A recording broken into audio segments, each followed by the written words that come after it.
Welcome to Envision More.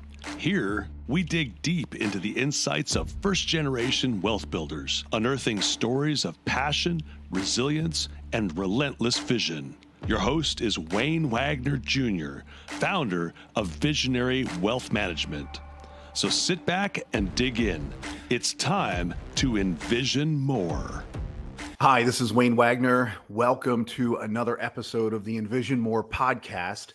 This is going to be the first time that we do a bit of a mini series inside the podcast. So this is episode 1 of the mini series. And what we're going to do is we're going to actually bring in my day job, which is financial planning, financial planning and wealth management.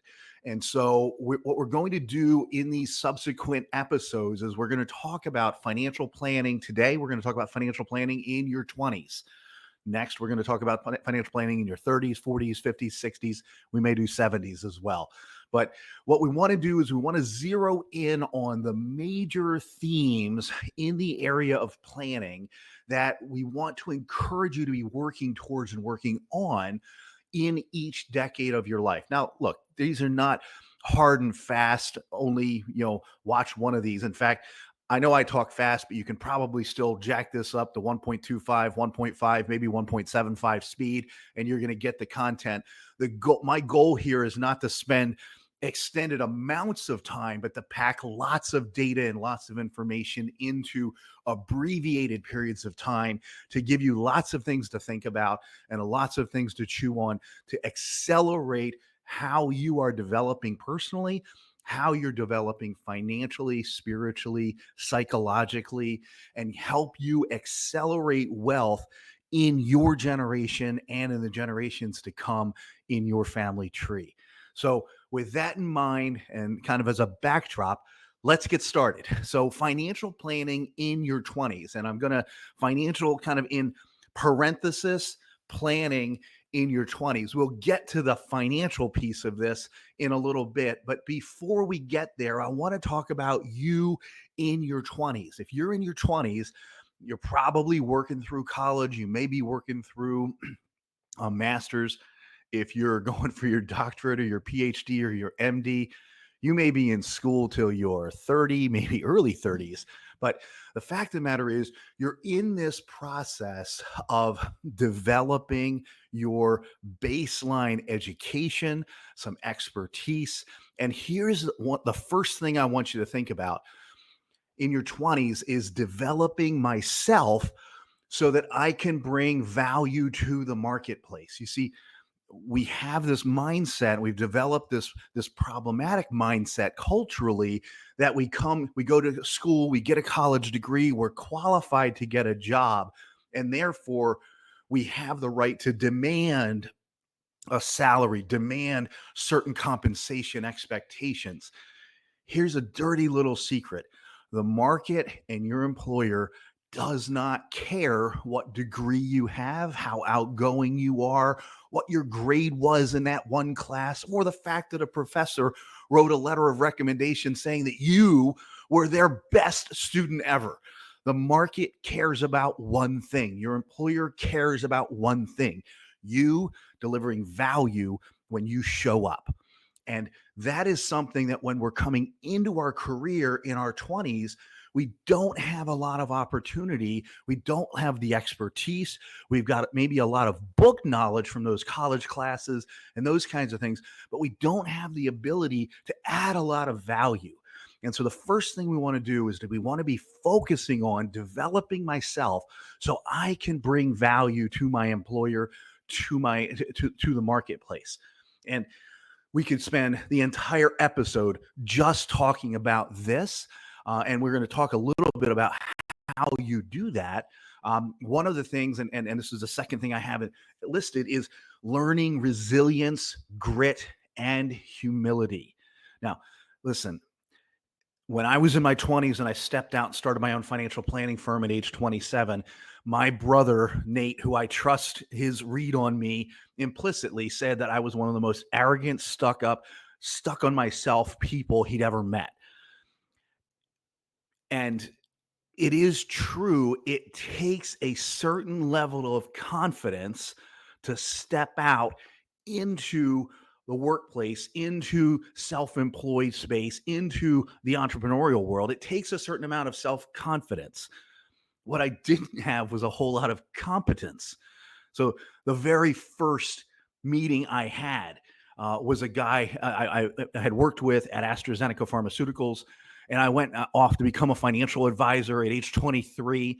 And I went back to his office with my 2.5 weeks worth of training and a little bit of my registrations and licenses out of the way. And I sat in that guy's office and I read my sales script. I hadn't even memorized my sales script yet. I thought there was something magical about having these magic words that were going to come off this script that was going to convince this guy to buy. Now, he was a really nice guy. He actually did need some of the products we were using, so he did buy some life insurance, some things like that. But what I didn't have at that time, I didn't have a high degree of expertise, and I didn't even have a lot of resilience at that stage. The very first night I was supposed to be calling prospects as a financial advisor, the first person that picked up the phone was the son of the pastor of the church that I'd grown up in. And when I got done my little pitch, hey, this is Wayne Wagner with such and such financial group. I'd like to talk to you about the amazing things we're doing with our clients and helping them grow their wealth. And the guy paused and he said, I don't want to talk to you about my money. And he hung up on me. And I started to get teared up and I walked out to my car and I cried in the car all the way home, because in the 2.5 weeks of sales training I had, nobody had actually mentioned that people were going to say no, and they could actually be kind of abrupt and rude about it. So I had very little resilience in my 20s. I had very little humility in my 20s. Now, and we're going to talk about reading in a minute, but an amazing book to read. In fact, I recommend all of this guy's stuff is Patrick Lencioni's book, The Ideal Team Player, because the ideal team player is hungry, humble, and smart. And in your 20s, those are three super, super crucial attributes that you want to define you. You want to be humble. I don't know it all. I want to be hungry. I want to know it all.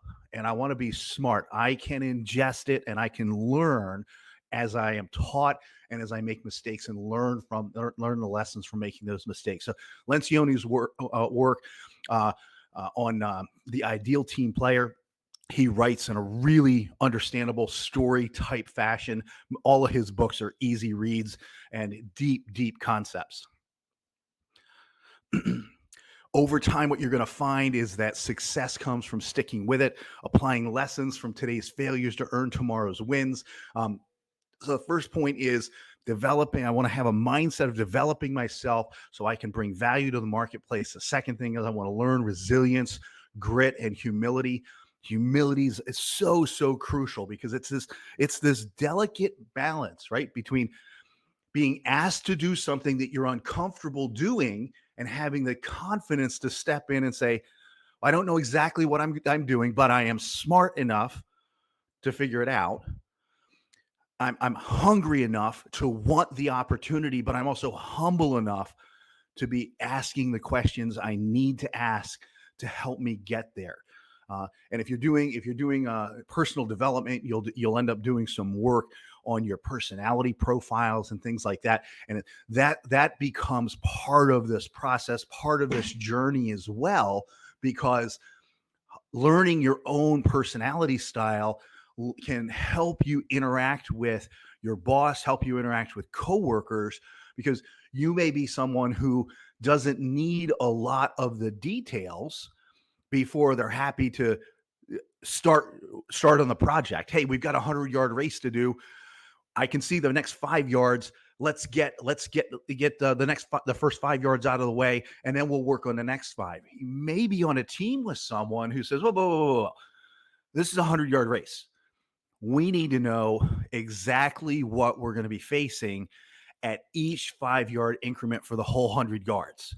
And then we need a plan to attack and maximize that 5-yard increment. So you may be working on a team. Hey, you might be answering to a boss who you feel is a micromanager, but it's because that person has a mindset of they want to see the steps. They want to see how the plan is going to be executed, how this 100-yard race is going to be run before the gun goes off to start the race. You may have a different personality profile.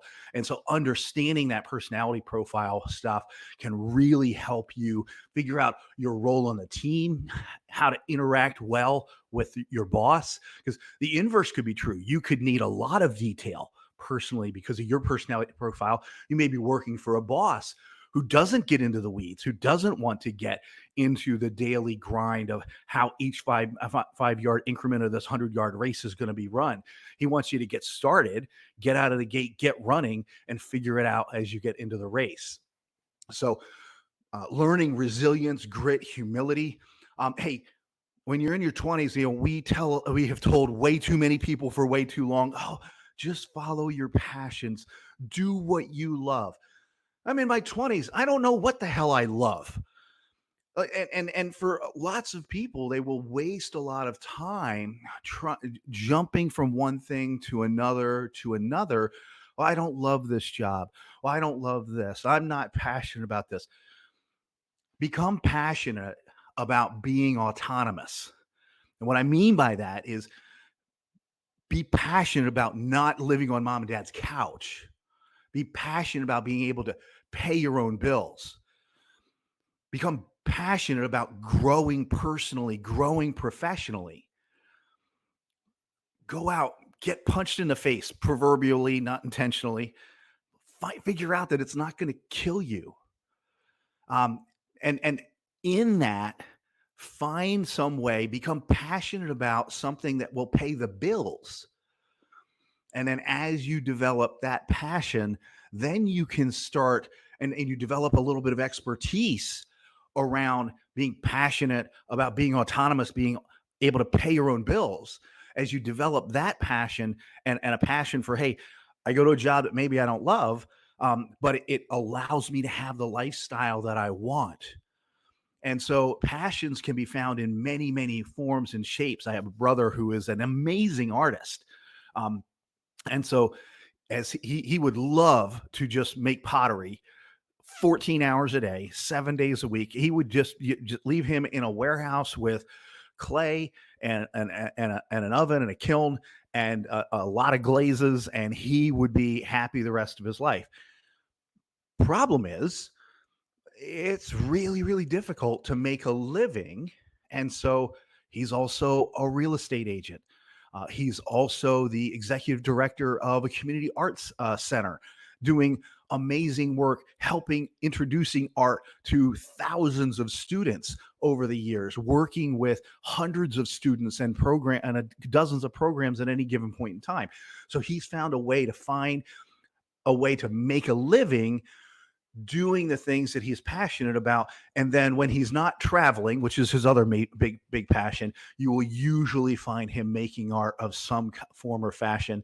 And if you go to his house, it literally is like living in a museum because everything you see and everything you touch is just looks priceless. He probably picked it up on the side of the road, but then he made something that just looks amazing out of it. And his entire house is just filled to the brim with his creativity that's come out. But he has learned the lesson of, hey, I've got to pay the bills and I've got to be creative and maybe do some things that I don't super love. I'm not super in love with buying and selling houses maybe, or by buying a rental and fixing it up. I definitely don't like the part when somebody moves out and we have to go in and do thousands of dollars worth of work to get it ready for the next renter.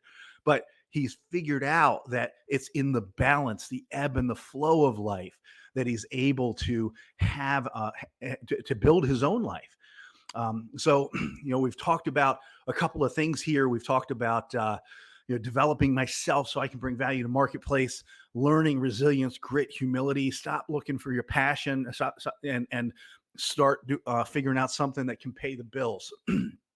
So how do we develop? Very, very true statement. You are what you read. We've heard what you are, what you eat. And yes, that's true. But you're mentally, emotionally, cognitively, psychologically, philosophically, You are what you read, and I would encourage you to become a voracious intaker of content. I don't care if you start with spy novels or 50 Shades of Grey. 50 Shades of Grey is not the greatest content, but I don't care where you start. Develop a love and passion for reading. I don't care if it's flipping pages, listening to it, which this is how I take 90% of my content in today is listening. I'm an auditory learner, and so I can listen. I can listen to books at 1.5, 1.75 speed and get the content into me. When I was in middle school and junior high, it was Hardy Boys and Western novels for me. But I read 4 or 5 books a week for years in that vein. And I did not have many friends. I did not have much of a social life, but I did read. I read a lot. As I got into my 20s and I had some people introduce me to reading professional development, personal development, spiritual development type books, that cracked open an entire new world for me. And here I am at age 52. I still read 40 to 50 books a year. Sometimes we'll get up to 60 or 70, depending on my travel schedule. And I have a threshold for the novels now. Novels are not allowed to be any more than 15% of the books I read in any given year. But I have a number of other categories that I focus on.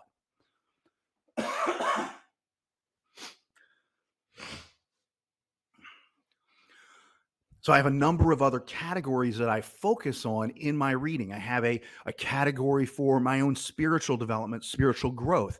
And in that, I have a balance between reading authors whose views I expect to agree with.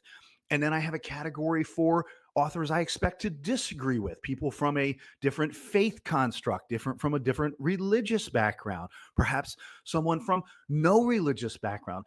Why do I read those? Because I want to hear how other people think. So I have a spiritual development category. I have a philosophical development category. How am I developing and working on my worldview? How I philosophically interact? There's a political component. So I will read books from the candidates and the politicians and political persuasions that I agree with, and I will read some that I disagree with. And so, because in life, it's important to get both the good and the bad, the positive and the negative, the yin and the yang. It's important to get all of this so that I can be developing and growing. So spiritual growth, philosophical growth, personal growth. How am I developing?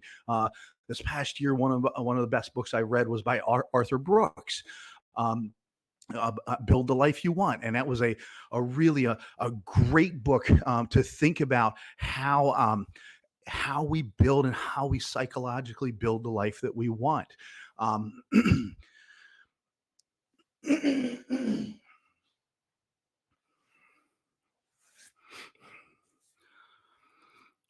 So we've got spiritual category, philosophical category, personal development, leadership development. How am I developing as a leader?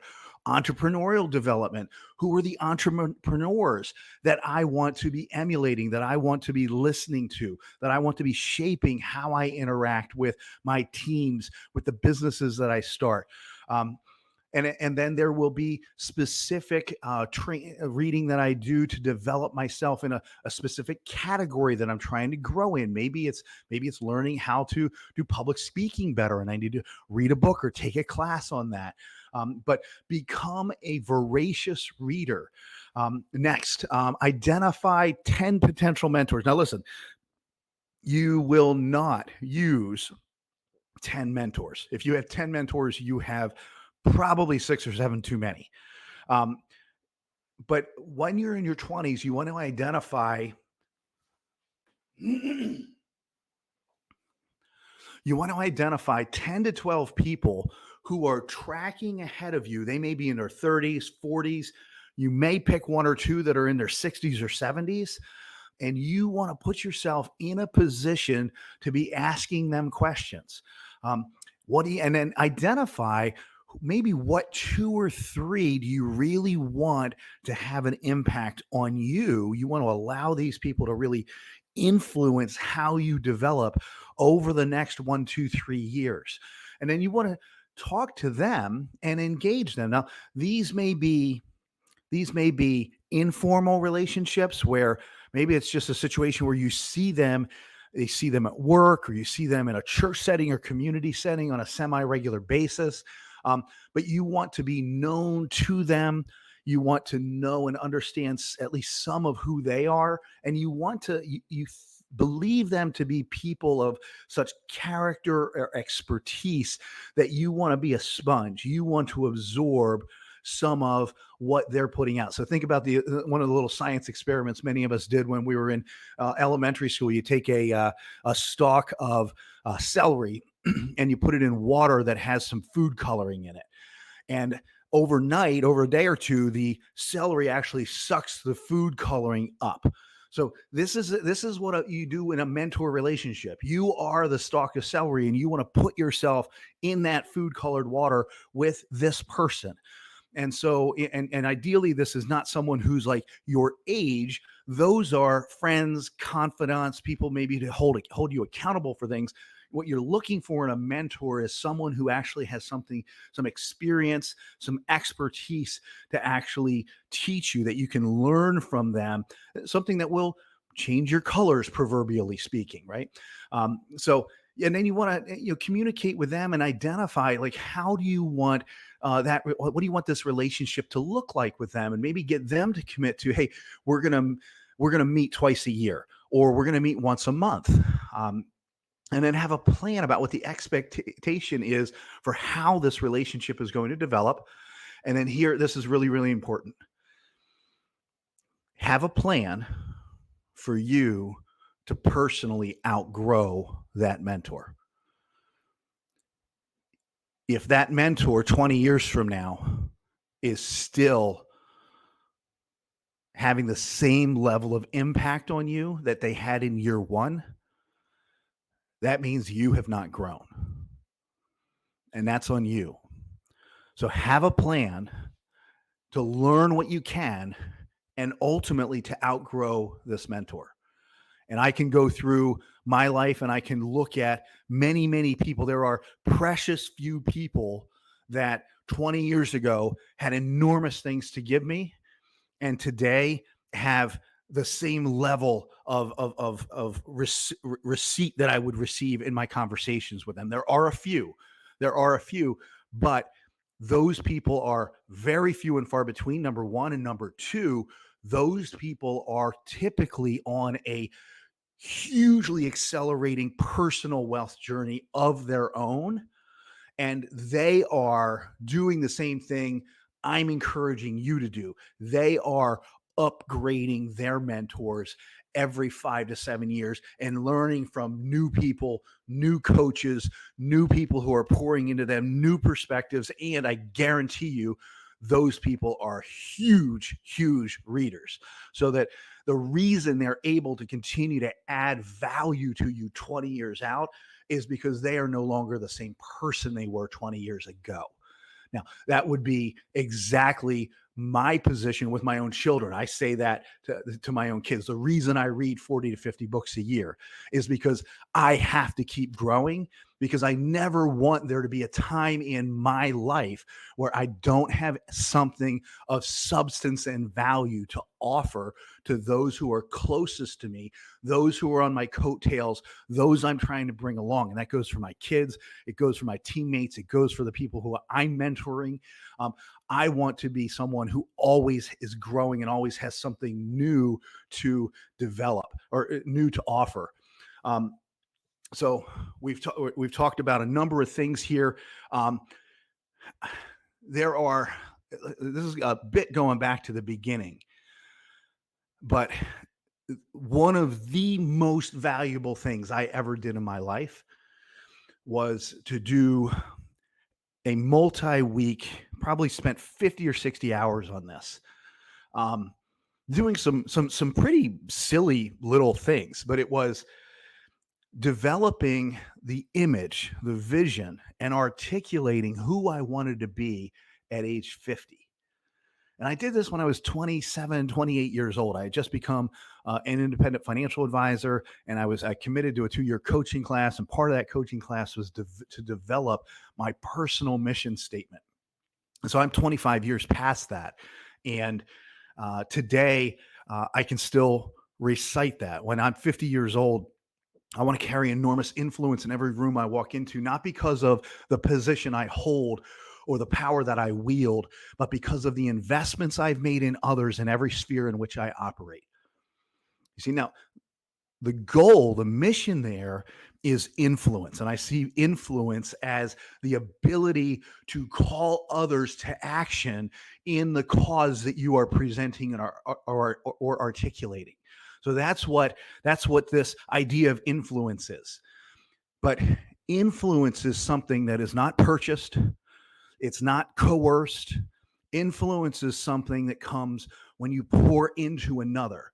When you have lived a life or lived in a relationship where you have been a net giver, and the time comes when there is an opportunity or a need on your side. And so the people in every area, in my vision for my own life is I want to be such a net giver that in every sphere in which I operate, I function as a net giver, giving people more value than they have than they have offered to me. I want to be a net giver because there will be times when there is a cause so important that I cannot possibly do it alone. And I will need an army of others to come alongside me. And I want to be in a position when the cause is pure and the purpose is clear to be able to call others to my side and engage in that mission together. And the only way I know that I can do that is to carry enormous influence. The only way to get influence is to earn it by being a net giver. So that's my own journey. That's my own mission. And I'm 52 and I've achieved that in large regard in most of the spheres in which I operate. But for you want to spend some time working on a few existential questions. The one I just asked is, who am I trying to become? Who am I trying to become? What is the image? What I thought was the silliest thing in the world, when I was going through this process, was my coach had me actually going through like GQ, Gentleman's Quarterly magazines, which I don't even know if GQ is still in print these days, but and looking for pictures of guys in their 50s, guys with a little gray hair on the temples, and guys who were smartly dressed, or I don't know if smartly dressed is a common vernacular today, but well dressed, looking successful, and then actually writing down what's the story. Write a story about that guy and why I want to be like him. This has come back to me many times over. So I'm a guy who I carry a fair amount of extra weight around my middle. And my son has gone through an amazing weight loss journey a few years ago. And we were on vacation. We're walking on this on the upper deck. We were staying in over the water bungalows, and we're walking in this couple. It's about my wife's and my age, but man, they were ripped. They're fit. He's walking around with no shirt on. He's got a 6-pack or an 8-pack. They're just cut. And my wife and I made a couple of comments about, how disciplined they must be and that kind of thing. And my son said, stop. He literally physically stepped in front of me and stopped. And said, Dad, what do you know about that guy? And I said, well, I mean, obviously he's disciplined. He goes to the gym and he does hard things that I have been unwilling or incapable of doing, probably unwilling to do to this point in my life. He's like, right. So if you're in a conversation with him, because of that perception of discipline, do you put more weight or less weight, more credibility or less credibility on the validity of what he says? I said, well, all other things being equal, I'd probably put more credibility. And at the time, my 19-year-old son looked at me and said, Dad, if you were in shape, if you would lose your weight, is it fair to say you would get 20% or 30% more credibility when you meet a new person, when you walk into the room the first time? And in terms of building towards your life mission of carrying enormous influence, in terms of building first generation carrying over into multi-generational wealth in terms of having the credibility you need to help clients, wouldn't how much more success could you have if you had 20 or 30% more credibility? And that was a humbling moment for me. So I've lost about 40 or 50 pounds since then. I got at least that much more to go. But that was one of those moments for me in this question of who am I trying to become? And the last question is we're going to come back to is really the most fundamental one. The second question is, what do I want life to look like? What does a good life and lifestyle look like to me? Um, and then where am I trying to go?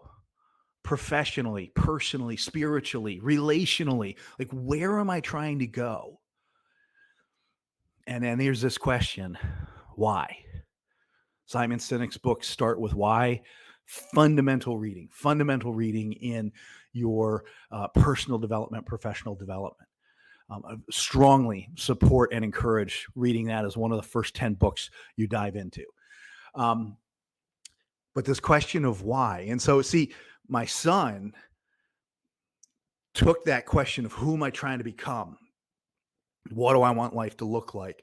Where am I trying to go? And he dug all the way down to bedrock, which was why. Dad, you're trying to become this person of influence.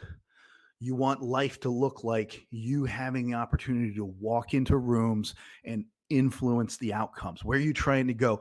You're trying to position yourself so when the cause is good and the purpose clear, you can call others to action to go in the direction of your calling, to get things done that are bigger than you, bigger than the other person, that you can tackle causes with teams of people that you have influence over because you've been a net giver.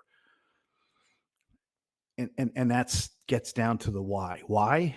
Because I want to carry that influence. And I want to be able to use that influence for good, use that influence for the benefit of my clients, my family, the people that I care about, my sphere, my employees. So these existential questions, and this could be for me.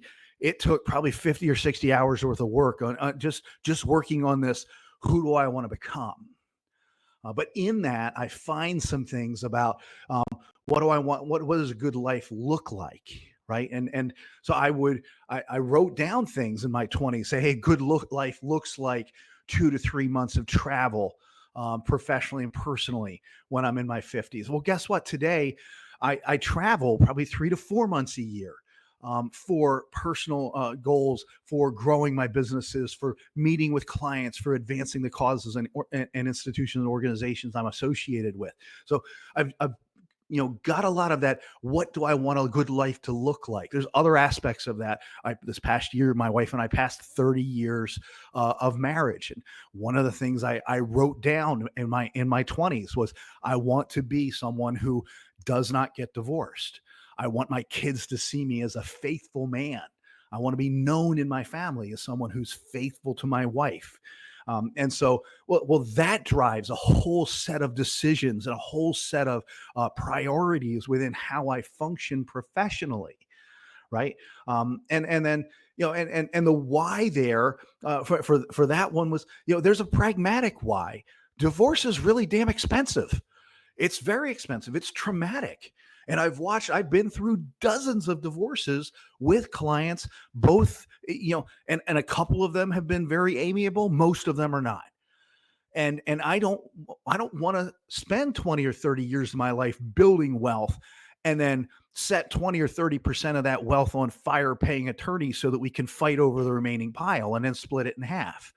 That just seems pragmatically very non-productive to me. And so from a why perspective, I want to be faithful to my wife very pragmatically because I don't want to lose half the money that I built in this lifetime. And also because she'll listen to this, because I love my wife, May, so much. And she's an amazing partner to me. And she's an amazing mother to our kids. And one of these days, she's going to be an amazing grandma. But she is an amazing partner to me. And I want to build this life with her.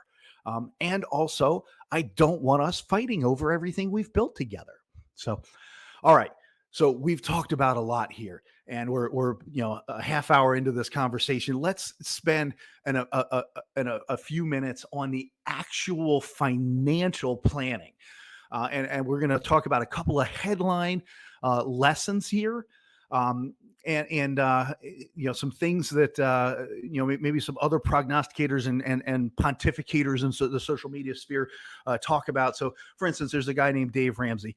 I agree with a lot of what Dave Ramsey says, and a lot of his listeners are people who have embraced unhealthy relationships with bad debt. I don't agree with everything he has to say. And one of the major areas I disagree with him on is the issue of debt being all bad. And one of the most disagreeable moments I've ever had with Dave Ramsey was when he was on somebody else's podcast and they asked him, so if I gave you $1 billion right now and said I didn't need it back for 10 years, would you take the loan? And he said, absolutely not. Well, let's think pragmatically for a minute. At the time of that recording, you could buy 30-year T-bills in the United States at about a 5% interest rate. That means on $1 billion, you could generate $50 million a year in risk-free interest, completely guaranteed and backed up by the Federal Reserve of the United States of America. You could generate almost $1 million a week for the subsequent 10 years. And you're going to do it risk-free, no risk that you're not going to have that $1 billion to pay back 10 years from now. And Ramsey's answer is, no, I wouldn't take it because I don't believe in debt. Okay, I might believe the earth is flat. It doesn't mean I'm right. So I want to be careful to differentiate on the front end of financial planning between good debt and bad debt. Now, the first place, if you're in your 20s, the very first place you're going to run into this, in college, making a decision about how much debt to take on or whether to take debt on to get a degree. And you will, I would encourage you to do some of your own underwriting, because here's the problem. Here's the massive mistake. I have a 20-year-old son. Nobody will loan my 20-year-old son $200,000 to go start a business. But there are a line of banks around the block who will loan my son $200,000 to get a degree in gender studies or basket weaving. There is, when it comes to underwriting a loan, think about this in your own family. If you had siblings and you're in middle school and your sister spends every penny she makes, if she makes any money, and she's always borrowing money from other people, and she comes to you and says, I want to do some Christmas shopping. Will you loan me money? You are doing underwriting in your own head. What is the probability that I'm going to get paid back this money? And what can I put a lien against that will, well, she's got a couple of things in her room that I want. Okay, sis, I will loan you $200 so you can do Christmas shopping, but I want ... fill in the blank if you don't pay me back by March 1st. You have just become the bank and you have done underwriting on a loan, right? When I go to borrow money to start a business or to buy a business, the bank looks at my assets, looks at my earning capacity, looks at my ability and asks the question, what is the likelihood that we are going to get paid back this money? And very importantly, what can we take away from Wayne if he refuses or is incapable of repaying? That's called underwriting. In the student loan market, there is no underwriting that occurs. And it is egregious because today we have $2 trillion of loans to people for getting degrees. Now, listen, I have clients who are in their 70s, and they still have medical school debt. They're still paying it off. And interest rates are super, super low, and they spread it out over a long period of time, and they refinance it a couple of times when interest rates were even lower. But they're still paying, imagine paying off college debt in your 70s when you're retired, and kind of halfway hoping that it doesn't even come due when you die. Imagine like having debt that long. But there's no now those clients have gone on to be medical doctors and to have great careers, and a number of them transitioned into the pharmaceutical industry, and so they made even more money in the pharmaceutical industry than they could as a primary care doctor. But my point is, there's no underwriting going on this college debt, and so you need to do the underwriting yourself to say, does it make sense? Is the degree from this school that costs $25,000 more than the other school going to allow me to make up for that $25,000 a year incremental cost times 4 years or times 6 years? And over what period of time? So if I have to take on an extra $100,000 in debt to get the degree from school A instead of school B, will I be able to earn enough money to pay off that incremental $100,000 in debt within X number of years?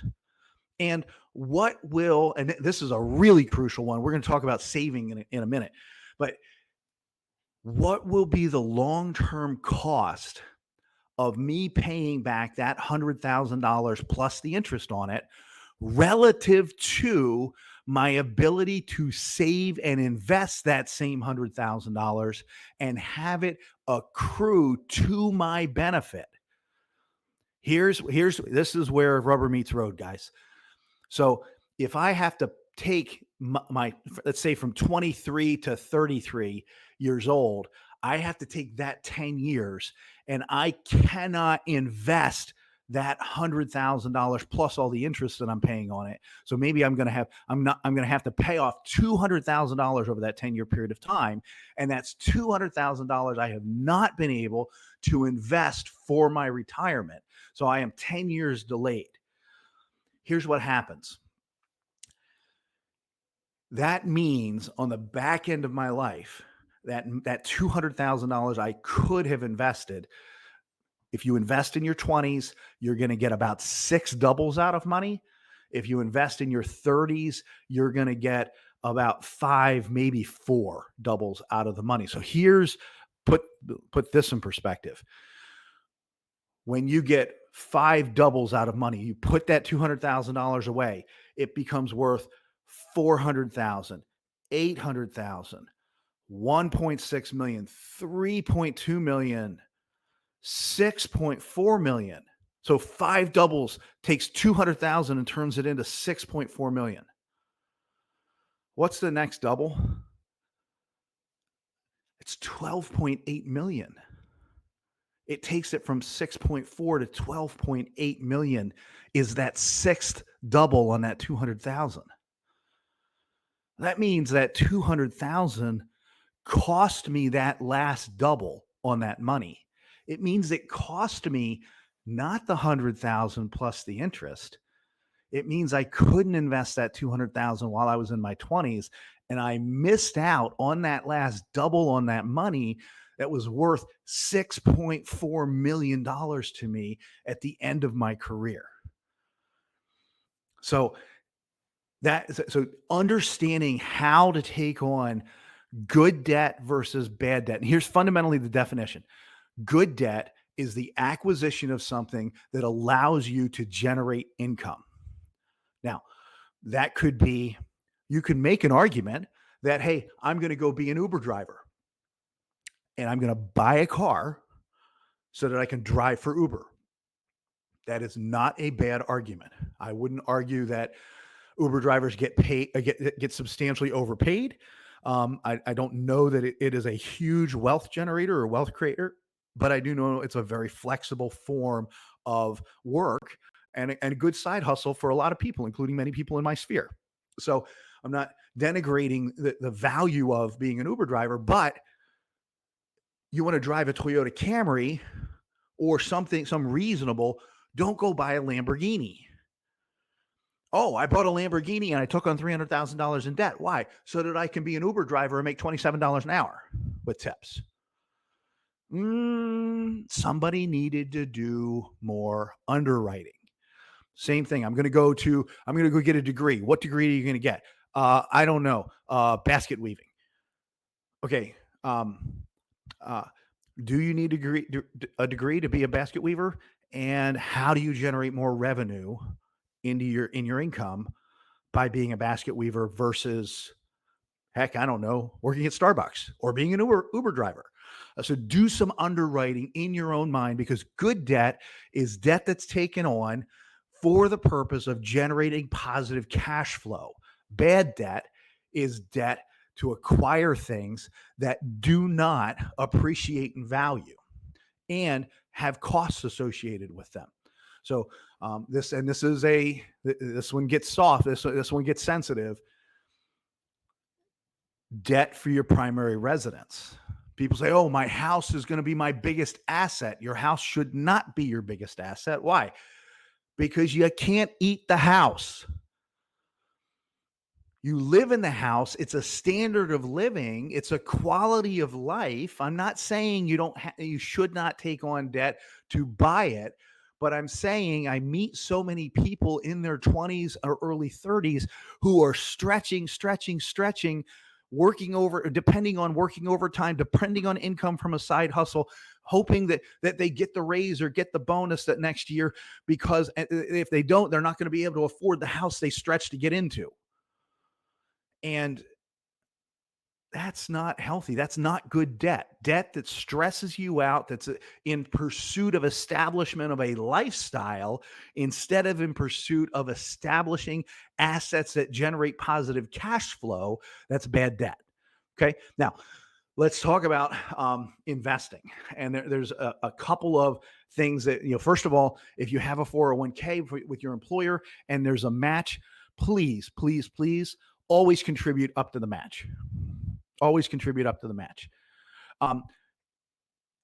If you are carrying forward let's say some bad debt, let's say you're carrying forward $20,000 worth of credit card debt today, and interest rates are absolutely egregious today. Average credit card rate today interest rate is something around 27, 28%. Astonishing. That means if you got $20,000 in credit card debt, you're spending $400 to $500 a month in interest on that debt. So if you're paying down $600, $700, $800, maybe $1,000 a month, less than half of that is actually going to principal because the interest rate on that credit card debt. Credit card debt is something you have got to nuke as soon as possible. But the only place you can guarantee a better rate of return than paying off that 25 or 28% credit card debt is if you've got money you can put in your 401k where the company's got a 50 to 100% match on that money.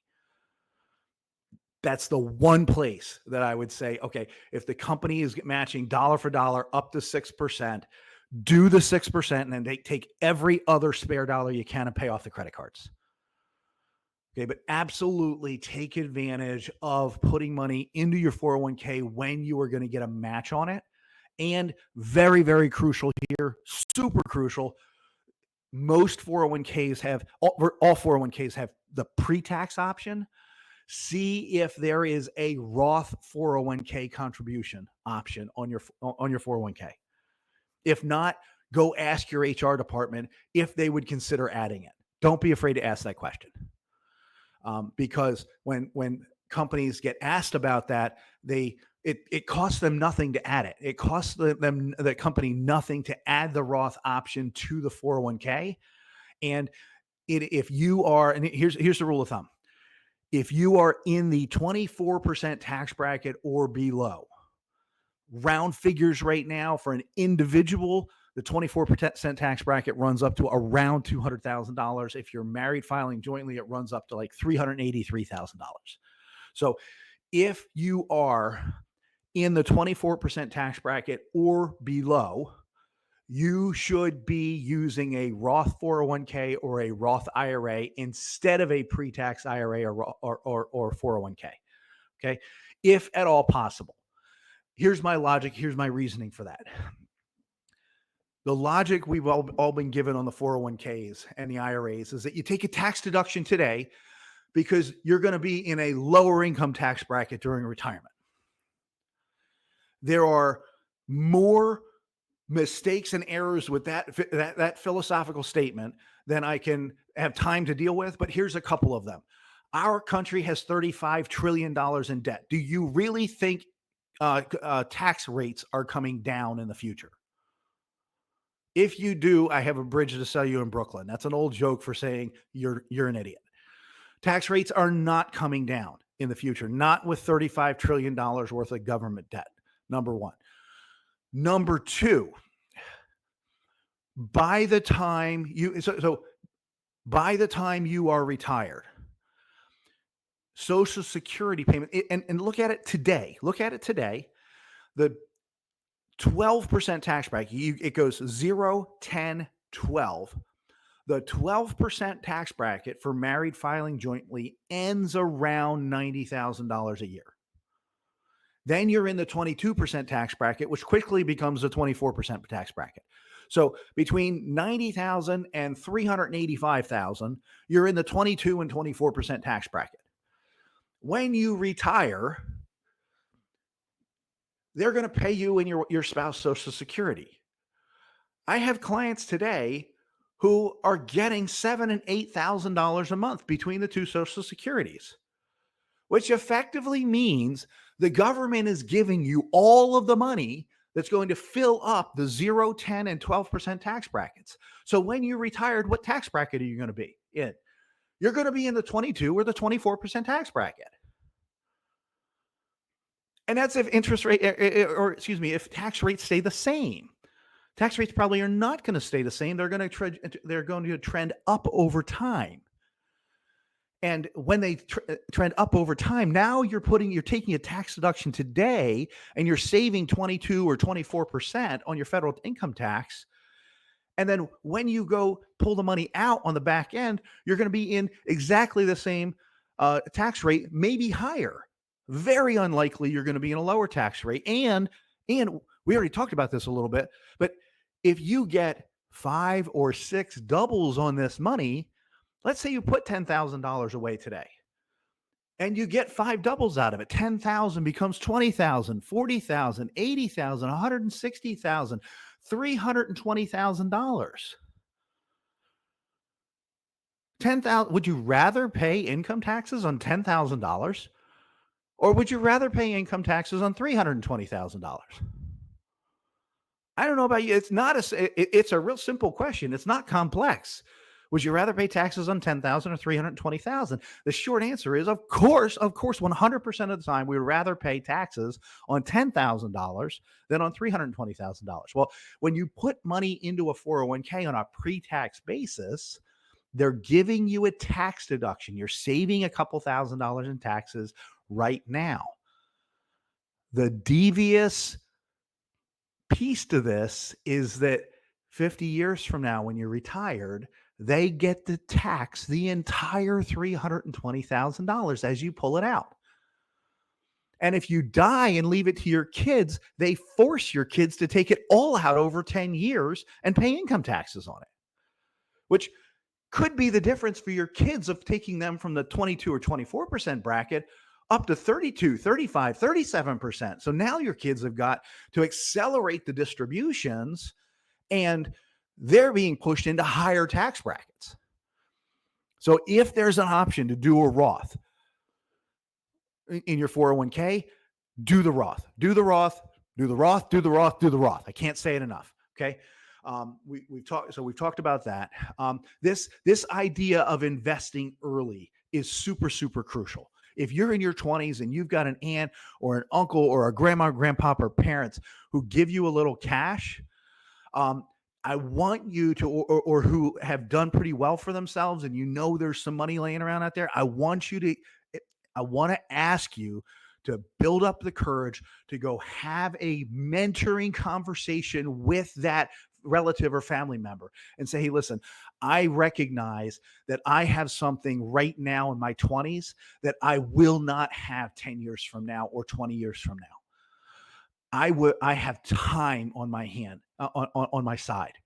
I have time for my money to double, not 3 or 4 times, but 5 or 6 times. And so I recognize that the single best thing I can do today is to put as much money as possible into my Roth 401k, into my Roth IRA. Grandma and Grandpa, I'm asking if you would consider, instead of perhaps leaving me something in your will, if you would perhaps consider partnering with me to put more money in my retirement account. Would you be willing to match money? So I'm going to put 5,000 in. Would you consider matching me on some or all of that? And go in with that, with a mindset of, I'm asking you to give me inheritance ahead of time, not so I can squander it, but so I can leverage this one asset that I have that you guys no longer have, and that's time. I have time for this money to accumulate tax free. And the difference between it doubling 4 times and it doubling 6 times is a huge benefit, a huge tailwind to my ability to be financially independent and to plan for my own retirement, my own financial independence, and to be able to pass things on to my children and grandchildren. And I'm wondering if you would be willing to partner with me in setting aside money now in my 20s. Even if it's a situation where, if you're going to give me a Christmas gift or a birthday gift or some kind of an annual gift for your own estate planning purposes, would you help me put that away into a Roth 401k or a Roth IRA where it can grow tax free? So I want to encourage you to have those conversations, normalize conversations about money, normalize conversations about business ideas, about growing your and developing your career while you're in your 20s, and invite those other family members, the successful family members that are a generation or two above you, into those conversations. You will appreciate and learn respect for them, and they will have enormous respect for you because of the three-dimensional growth and three-dimensional thinking that you're applying at this early stage of your life. Okay, a couple other things here on the planning side. So contribute to your 401k, destroy bad debt, embrace good debt where it makes sense, do your own debt underwriting. Real key thing here, live on less than you make. Hey, listen, I remember the 20s. My wife and I had a couple of years where we had a group of folks from our church that would go out on Sunday evenings and buy pizza and wings and that kind of thing. We had a couple of years where we were not able to join them.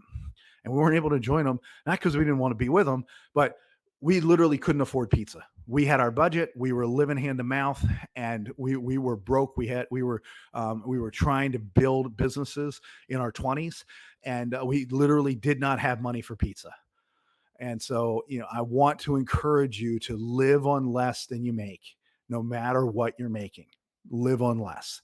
And we can do it even in this country.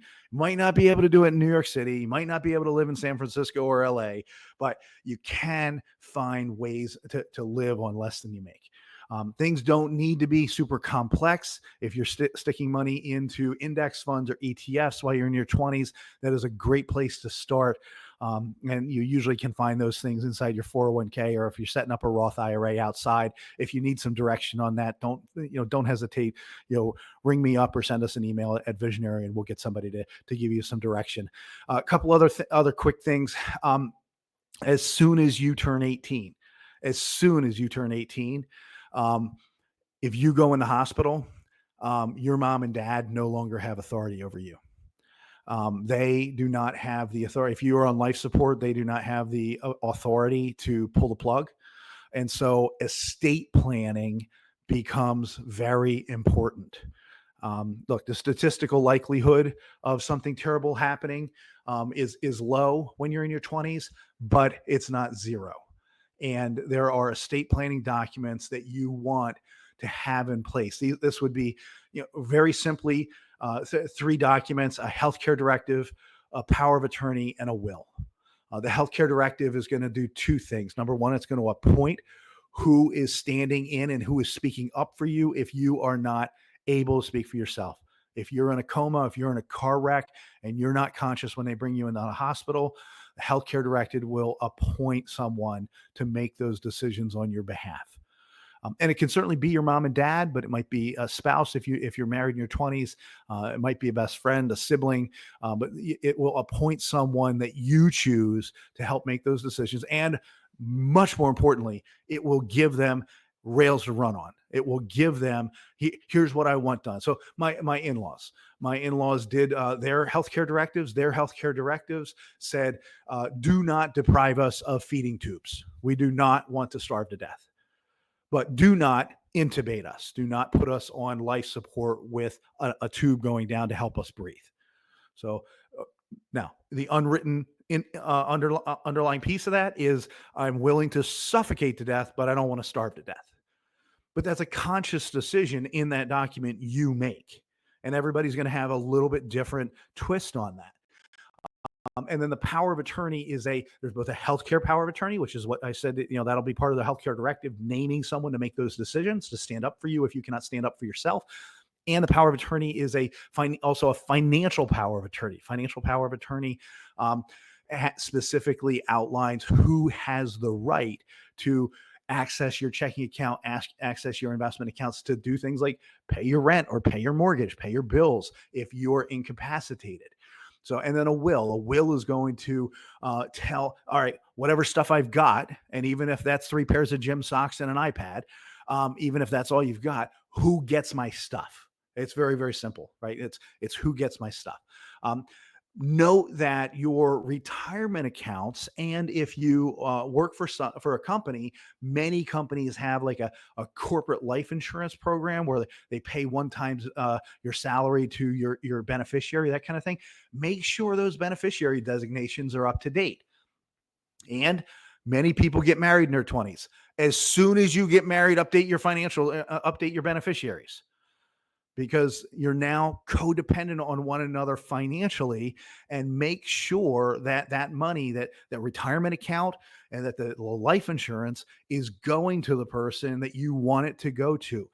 There's case law that's run up to the Supreme Court on this, that beneficiary designations are sacrosanct. They cannot be touched. They are nuclear.